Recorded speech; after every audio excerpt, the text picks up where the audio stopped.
Our Majesty never thought of becoming queen at a young age.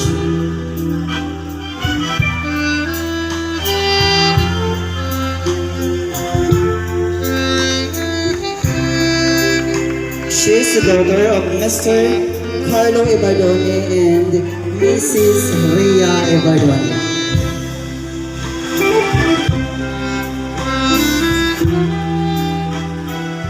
Now that she is to leave her crown as a queen, she wanted to share this message to our reigning queen and to the rest of the royal court.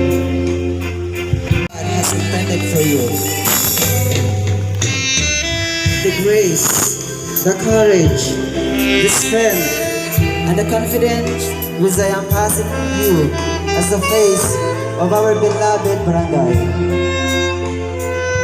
Let us give a round of applause to our Queen of Barangay OSMEñA 2019, Queen Beatriz Kapate Ibardone.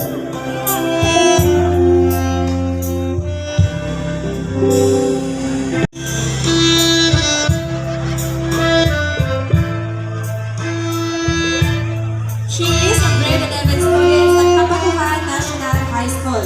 She loves cooking.